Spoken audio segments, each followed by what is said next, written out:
قربان بیا مې مال قربان بیا مې تن قربان بیا وایم چې یہ جو دہشتگردی ہے اس کے پیچھے وردی ہے بیا وایم چې یہ کرنل جرنل دہشتگرد بیا وایم چې یہ اسم مسئول د پاکستان دا سیول جیلونه خو دوی موږ ته داسې راکوي لکه د سالن سره چې سالات د موټروان ځان دي او تا ټریننګونه ورکړي دي تا پاللي دي تا ګاللي دي او ته راځې نن زما په ګرد پښتونخوا وطن ته دهشتګردۍ الزام لګوې زه به څه وایم چې یہ جو دهشتګرد ہے اس کے پیچھے وابړه ہے بیا به په ما ګاډۍ د یو خوا دغه کوئ کوشش به یې کول کېږه به یې د بلې خوا ویل به یې چې مقصد ولې صرف دا ووایه چې پی ټي ایم نه کوم بس لنډه کیسه د مال والله کې ووایه چې دا کار بیا په زبردستي په ما هغه هر څه وکړل وجدان یم را جوړول وایي تا په هغه ځای کې دا کیسه وکړه ما ټیک دی چې لاس مې بند وي زما زور نه رسي بیا جوړولی سي هر څه کولی سي خو والله چې تر څو زما په خپل وجود کې سایه او په ځان مې اختیار وي هغه عمل ته دې نه پرېږدم چې کوم ستا زړه غواړي چې مقصد ته داسې زما په بدماشي یا په غونډهګردي زما سره کیسه ومنه څه کیسه ده دوی زما تصویر په سکرین لګولی وي وایي دا تیر مال خو په دا بیرون کې خو نور داسې څوک نشته مقصد چې د درې رنګه ملي بیرغ غاړه یا اوس کې وي مقصد داسې په سیسټم ګرځي دا خو شاید چې یو زه وم دلته ځکه چې دلته خو ما ته ویل وایي دا یہ جو دهشتګردي ہے اس کے پیچھے وردی ہے ناراولې لګوي ما خدا خو باید چې تاسې لپاره یو مشرت څه پوښتنه وکړم هغه نه وایي په خپل تقریر کې چې هم نے 95,000 लोगों को ट्रेन किया हमने उनको पर خپله خاوره د پردیو زور او زر نه منم په خپله خاوره د پردیو زور او زر نه منم د خدای نه پرته هیڅ د سر د پاسه سر نه منم چې د وطن او کام په بده ورځ خاموش پاتې سي چې د وطن او کام پر بده ورځ خاموش پاتې سي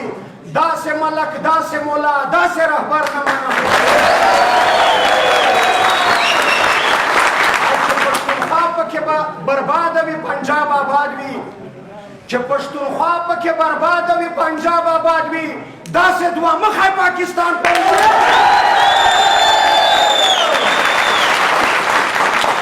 زه چې له قیده راووتم د کور سره مې چیرې تماس وسو دا کیسه د ځان په نسبت نه وایم په دې حواله یې وایم چې مازې خلکو ته د پښتون ژغورنې غورځنګ د ملګرو په یو بل سره مینه او د کام او د وطن د خپلواکۍ هغه جذبه هغه احساس خلکو ته معلوم سي چې دا خلک واقعا د کام او د وطن د خپلواکۍ د ازادۍ د یووالۍ لپاره په پښتنه مینه او په افغاني ننګ راوتلي دي ما ته مې هغه کوچنی لور وایي چې بابا مقصد کله راځي اوس خو له جیله راووتې ما په زړه کې ویل ما لور ستا خو به دا هیله خو به دي که نن نه یې 10 ورځې پس خو به درسمه ارمان خو داسې سر شیندلی دی چې د ده ماشومانې لونه د ده خپلوان د ده مورکۍ یا د ده خویندې به ټول عمر د ده په هیله سترګې غړوي مګر ارمان به د دوی د کور په دروازه نه ورننوځي ما زه له زندانه راوتلی یم زما ضمیر دا نه برداشت شوي چې زه اول خپل کور ته لاړ شم ما ته ضمیر دا اجازه نه راکوي زه ځم اول د هغه ملي شهید ارمان لوڼي د ټرین په غونډه کې ګډون کوم د هغې نه پس به بیا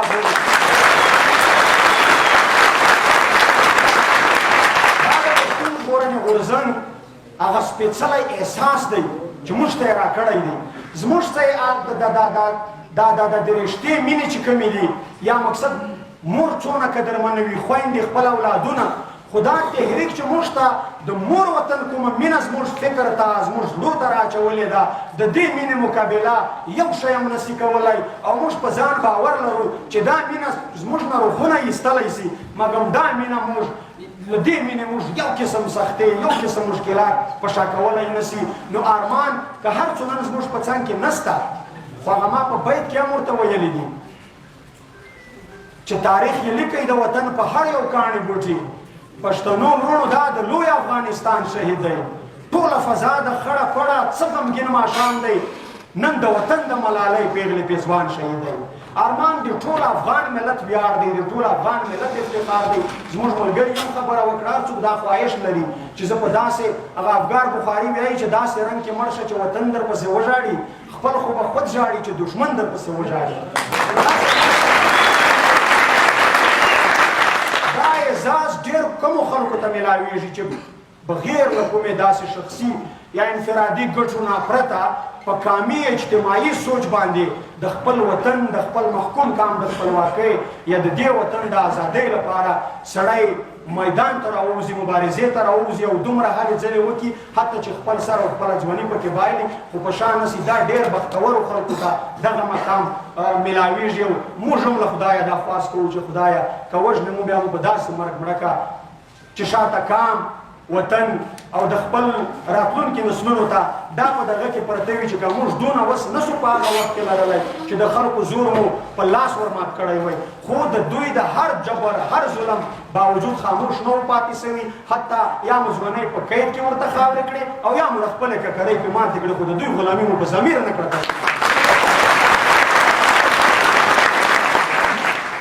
خبرې مقصد ډېرې دي د ډېر ملګري به هلته راتلل چا به یو رنګ پوښتنه کوله موږ ته معلومېده ځکه چې داسې ملګري ما ته مخامخ شو چې ما به بیا داسې په نږدې مبارزه کې نږدې را سره پاتې هم نه وو خو چې هر ملګري موږ ته غاړه هلته راکوله یعنې د ډېر احساساتو نه به د هغوی په سترګو کې اوښکې راغلې ما نور د وطن مینه څنګه وي ګوره په رشته خو نه یو سره خپل خو په کامي او ورته نه مینه سره یو یو نن هغه کس چې ما لیدلی نه دی د دې نه مخکې خو چې ما ته غاړه راکوي د ده د سترګو اوښکې څاڅي نو یو قسم د خوشحالۍ احساس به زما زړه ته راغلی شکر خدایه چې زموږ په وطن او په کام کې دا بدلون راغلی دی چې څوک دا نه ګوري چې ګیلمن څوک دی یا ګیلمن څه کړي دي یا د ګیلمن کردار څه دی مګر ګیلمن چې د کوم غږ ملګرتیا کړې ده د هغه غږ په اساس نن د ګیلمن سره د خلکو د مینې دغه حال دی چې یو نالیدلی سړی لاس ورکوي او د ډېرو خوشحالۍ یا د احساساتو د وجې د هغه په سترګو کې اوښکې راځي نو ملګري پوښتنې کوي قسمه قسمه پوښتنې کوي هلته دوی ما ته ویل وایي دا یہ جو دهشتګردي ہے اس کے پیچھے وردی ہے ناراولې لګوي ما خدا خو باید چې تاسې لپاره یو مشرف څه پوښتنې وکړو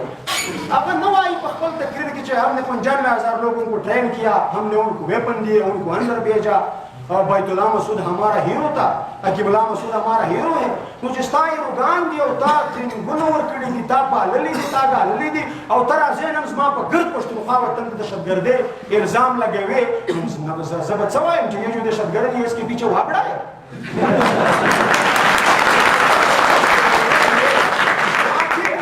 چې ته یو ځان ته زورور وایې مقصد یو زور یو ډنډه په لاس کې لرې دا به تر څو پورې وي دا ستا زور دا نه چلېږي مقصد ما دا ټرایانې تا بار بار وکړې ګوره څه داسې نه ده چې دا اول وار کړی وو زه بیا هم دا خبره د ځان په نسبت نه کوم خو د غورځنګ د یو پښتون ژغورنې غورځنګ د یو ورکر په حیثیت یې کوم دوی په ابوظبي کې هم اماراتو ته زه د بحرین نه په ویزټ ویزا تللی وم دا کیسې ما نه غوښتل چې ویې کړم خو نن دا ماحول داسې دی چې د ملګرو سره هغه کیسې ځینې وي چې شریکې سي چې خلکو ته دا اندازه ولګېږي چې د پښتون ژغورنې غورځنګ ملګري کم از کم په یو صورت په یو حال هم ماتېدونکي نه دي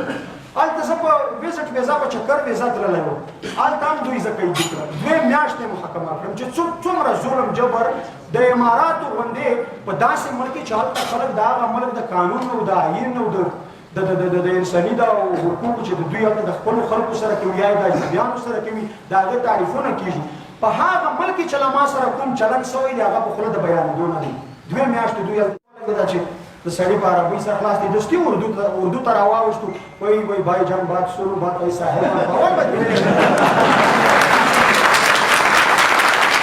چې کله بحرین ته زه راواپس شوم په بحرین کې ما میاشت هم نه وه تېره کړې چې هلته دوی راپسې راغلل 5-6 ګړي زما چې چېرته دیره وه چېرې زه پاتې کېدم هلته زموږ په دیره دوی ګیر چاپېره چاپا اچولې وه د دې ګرده خلک ګوایان دي دا نه چې زه یو پر دیواید یم بس چې زه څه وایم مقصد په دوی دي خامخا مقصد پوښتنه کولی شي دا خلک له دوی په هغه ملک کې یې زموږ په دیره چاپا اچولې وه ته به وایې چې که دننه وسلوال خلک دوی بند کړی دي په داسې ماحول راغلی دي زه چې ورته رالم څه کیسه ده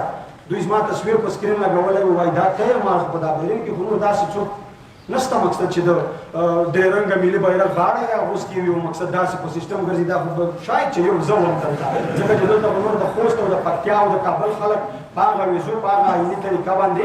د بحرین سره د دوی هغه سیسټم نه و وایي ته به زموږ سره ځې ما ټیک دی وایي که څه قیمتي شیان دي وي هغه هم دې ځان سره رااخله زما په هغه وخت کې لږ ویښتان هم ولیدل نو ما په دې دوی ته صرف ثابتوله چې مقصد زه ستاسو له دغه غونډګردۍ څخه وېرېدلی نه وم ما زه دې ویښتان لږ درته ژمنځ کړم بیا درسره ځم اصل مقصد د دوی هغه خبره ما ته په یاد و چې کله دوی په بیا په زبردستي په ما هغه هر څه وکړل ویښتان یې هم را جوړول وایي تا په هغه ځای کې دا کیسه وکړه ما ټیک دی چې لاس مې بند وي زما زور نه رسي بیا جوړولی سي هر څه کولی سي خو والله چې تر څو زما په خپل وجود کې سایه او په ځان مې اختیار وي هغه عمل ته دې نه پرېږدم چې کوم ستا زړه غواړي چې مقصد ته داسې زما په بدماشي یا په غونډهګردي زما سره کیسه ومنه د بیرین نه په جاز کې دوی زه په تړلو سترګو په تړلو لاسونو په جاز کې کښېنولی یم دغه ځای راوړی یم بیا په ملتان کې دوی باقاعده ګاډي قسم په خدای دوی ورته ویل چې ګاډي په وخېژوئ او په ریپورټ کې دا ولیکئ چې زموږ ته د ګاډي صدر ټوپ ووایي او ګاډي په وختي بیا به په ما ګاډی د یو خوا دغه کوئ کوښښ به یې کوئ خېژوئ به یې د بلې خوا ویل به یې چې مقصد ولې صرف دا ووایه چې پی ټي ایم نه کوم بس لنډه کیسه د مال والله کې ووایه چې دا ګاډي